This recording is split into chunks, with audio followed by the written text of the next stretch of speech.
একটু হাততালি দিয়ে করবে।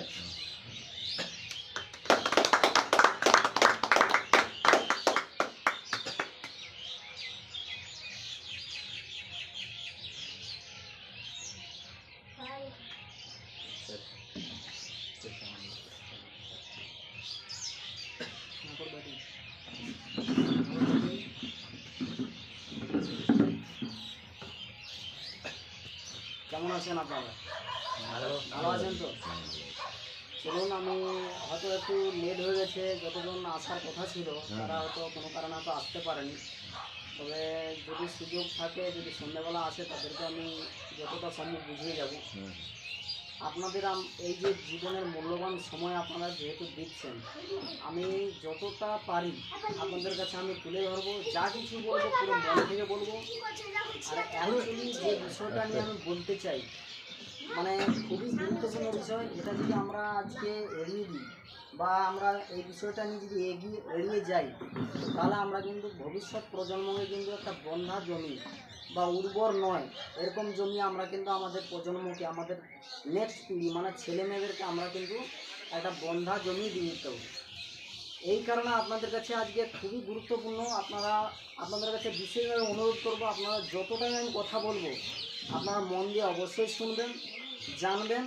কেন এই বিষয়টা আমি এত দূর থেকে এসেছি, খুবই আশা নিয়ে এসেছি যে আপনারা আমি এই সারটা ব্যবহার করে যে উপকার পেয়েছি, সেই উপকারটা আপনারাও যাতে পান, আমি সেই আশা নিয়ে এত দূর থেকে এসেছি। তো আশা করি যতটাই আমি কথা বলবো আপনারা অবশ্যই মন দিয়ে শুনবেন। চলুন শুরু করা যাক। নমস্কার, শুভ সন্ধ্যা। আমার নাম চন্দনমাল, আমি এসেছি পূর্ব মেদিনীপুর ময়না থেকে। তো আমি এখানে যে বিষয়টা কথা বলতে চাই, তবে আপনাদের কাছে আমি একটা সম্বোধনের কথাকে সবাইকে আমার আন্তরিকভাবে নমস্কার, বড়দের প্রণাম, সবাইকে আমার শারদীয়ার শুভেচ্ছা আগাম রইল।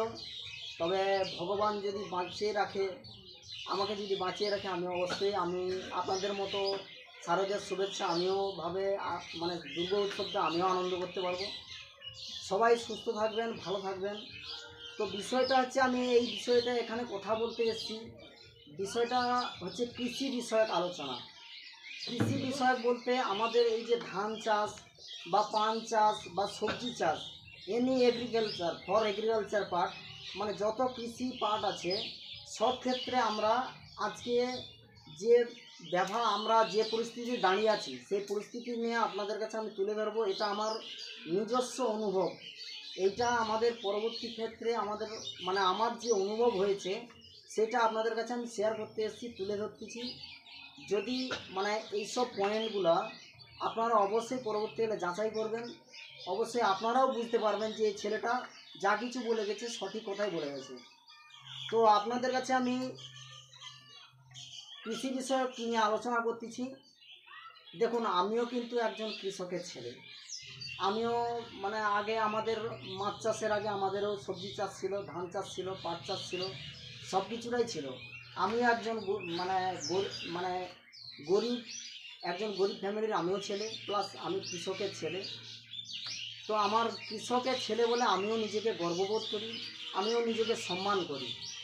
কিন্তু আমাদের এই যে নিত্য প্রয়োজনীয় প্রত্যেকটা চাষি অত্যাধুনিক ফসলের আশায়, অত্যাধুনিক আমাদের লাভের আশায় আমরা কি করতেছি, সে জায়গায় আমাদের রাসায়নিক সার এবং কীটনাশক ওষুধ ব্যবহার করার ফলে আমরা কি হচ্ছে, ওই আশায় যেহেতু ব্যবহারটা করতেছি, কিন্তু আমাদের ওই অত্যাধুনিক ব্যবহার করার ফলে আমাদের এখন প্রত্যেকটা বর্তমানে দেখুন, আপনারা লক্ষ্য করবেন 30 বছর আগে যে পরিমাণে আমরা সারটা ব্যবহার করতাম, কিন্তু এখন সেই পরিমাণে তার থেকে আরও দ্বিগুণ সার আমাদেরকে ব্যবহার করতে হচ্ছে। প্লাস কী হচ্ছে, ওই কারণে ব্যবহার করার ফলে আমাদের শরীরে বিভিন্ন রকম রোগ, বিভিন্ন রকম সমস্যা, যেমন হচ্ছে রাসায়নিক ব্যবহার করার ফলে ক্যান্সার হচ্ছে, ডায়াবেটিস হচ্ছে, আমাদের ক্যান্সার হচ্ছে। আর সবচেয়ে বড় কথা হচ্ছে, এখানে বর্তমানে হার্ট অ্যাটাক হচ্ছে। হার্ট অ্যাটাক মানে হার্ট প্রবলেম। আপনারা নিশ্চয়ই হার্ট অ্যাটাকের নাম নিশ্চয়ই শুনেছেন, যে একবার যদি হয় কোনো রকম বেঁচে যায়, দ্বিতীয়বার কিন্তু আর বাঁচতে পারে না। এই হার্ট অ্যাটাক, আমি ওইটাকে শর্ট কথায় বলি ফুল স্টপ রোগ। একবার যদি লেখার পরে যদি কারো ফুল স্টপ পড়ে যায় বা দাঁড়িয়ে পড়ে যায়, তারপরে কিন্তু আর লেখা হয় না, লেখা হয় কিন্তু তার মানেটা বেশি দাঁড়ায় না। সেরকম ব্যাপারটা এই হার্ট অ্যাটাক হওয়ার ফলে আমাদের কিন্তু মানে বেঁচে থাকার আশাটা অনেকটাই কমে যায়। এই সব যে মারণ রোগ, এই রোগগুলো অ্যাকচুয়ালি কোথা থেকে আসছে এটা আমাদের জানতে হবে, এটা আমাদের বুঝতে হবে।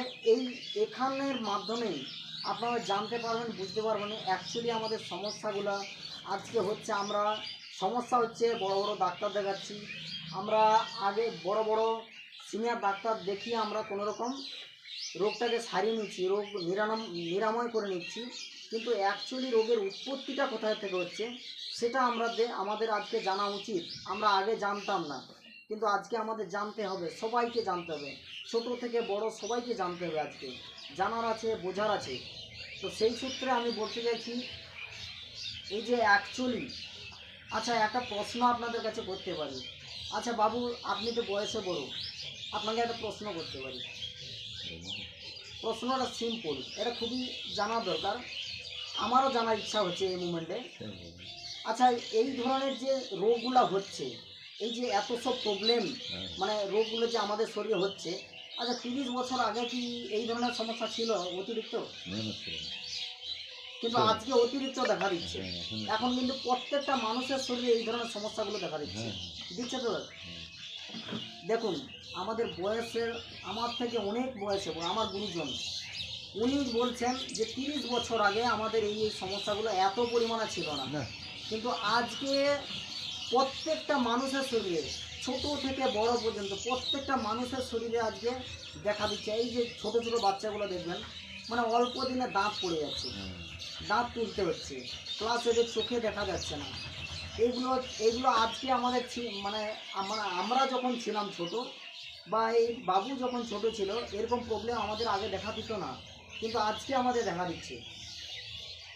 এই যে রাসায়নিক সার বা কীটনাশক ওষুধ, এই ওষুধগুলা মানে আমরা কিভাবে ব্যবহার করলে, মানে কীভাবে এই যে ব্যবহার করার ফলে আমাদের এই যে সমস্যাগুলো কিভাবে হচ্ছে, আমি এই টপিকটার মাধ্যমে আপনাদেরকে বোঝানোর চেষ্টা করছি।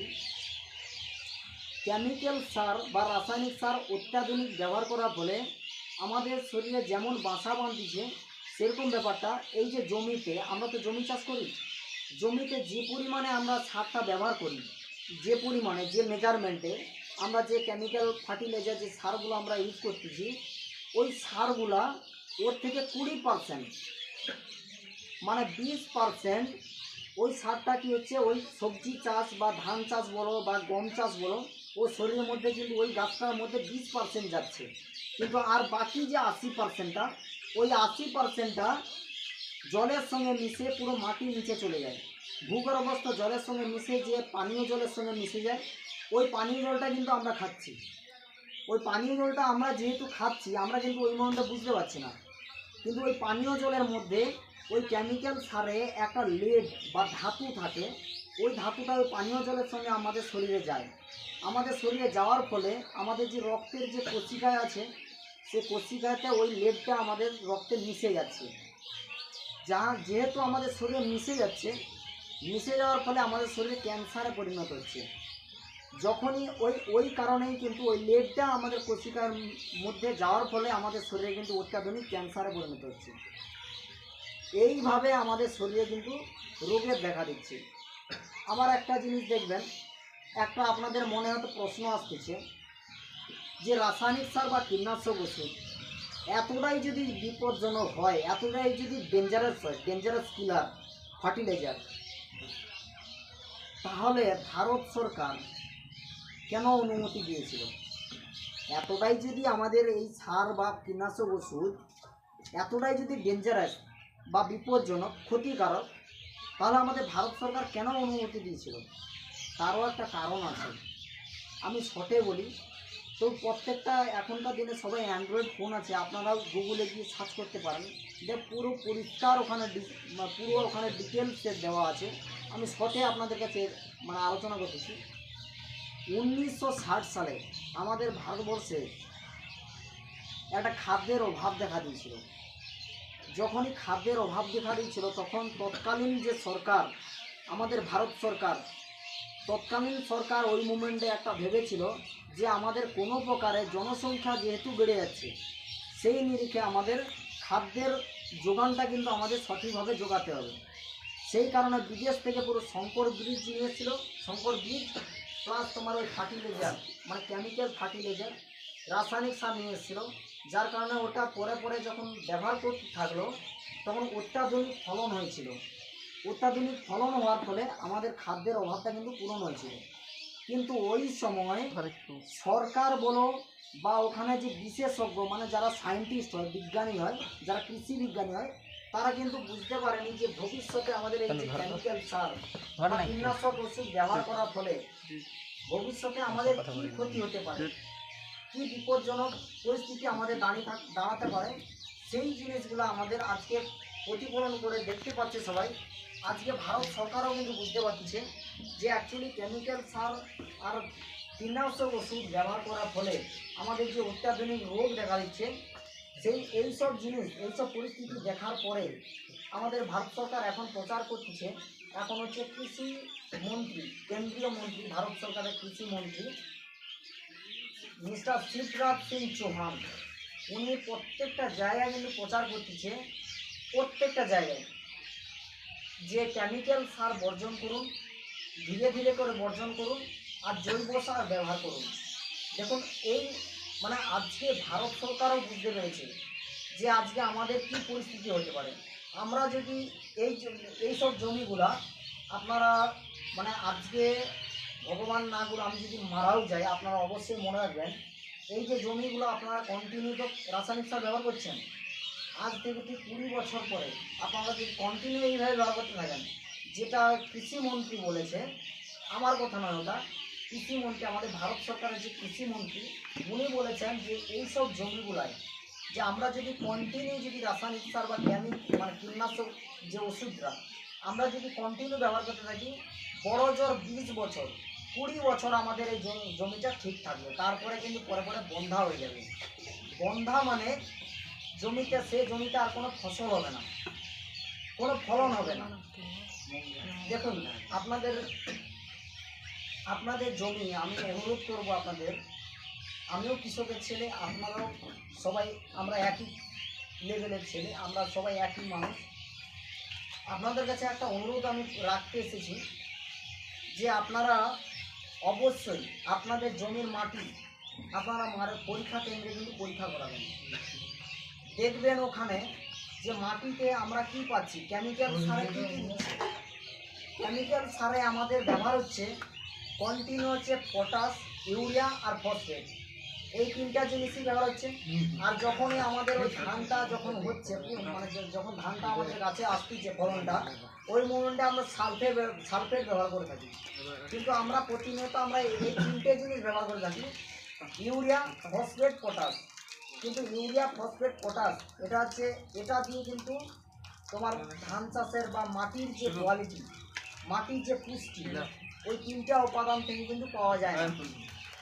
ইউরিয়া, ফসফেট, পটাশ এই তিনটা থেকে কিন্তু আমাদের প্রোটিন পাওয়া যায় না। প্রোটিন পাওয়া যাবে তখনই যখন আমাদের মাটির মধ্যে 14টা উপাদান হচ্ছে, যেমন হচ্ছে আর্গন, কার্বন, কোবাল্ট আর আরও লোহ, বিভিন্ন রকম উপাদান মাটির সঙ্গে মানে কি হচ্ছে মিশে থাকলে তবেই আমরা ভাবি যে মাটিটা কিন্তু পুষ্টি আছে। সে পুষ্টিতে আমরা যখন মাটিটা পরীক্ষা করব, এই জন্য আপনাদের কাছে বিনীতভাবে অনুরোধ করতেছি আপনারা অবশ্যই আপনার জমি মাটি পরীক্ষা করবেন। মাটি পরীক্ষা করলে আপনাদের রেজাল্টে ওখানে আপনারা নিশ্চয়ই দেখতে পাবেন। ওখানে মাটি পরীক্ষা যদি নাও বুঝতে পারেন, যে পরীক্ষা কেন্দ্রে যিনি বসে থাকবেন উনি বলে দেবেন যে এইসব উপাদান কিন্তু পরে পরে ঘাটতি হচ্ছে।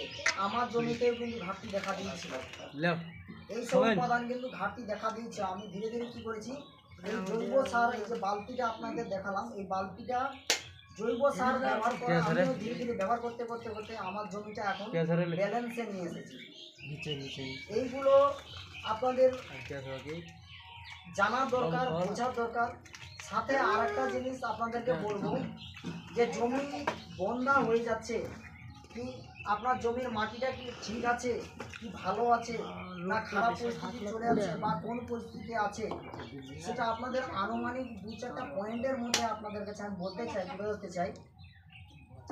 1 নম্বর পয়েন্ট হচ্ছে, আজ থেকে ঠিক 10 বছর আগে আপনারা মনে মনে অনুভব করুন, ভাবুন, আজ থেকে ঠিক 10 বছর আগে আপনারা যে পরিমাণে রাসায়নিক সার বা কীটনাশক ওষুধ ব্যবহার করেছিলেন, সেই পরিমাণে কি কীটনাশক ওষুধ বা রাসায়নিক সার ব্যবহার করেন, না ওর থেকে বেশি ব্যবহার করেন? মানে 10 বছর আগে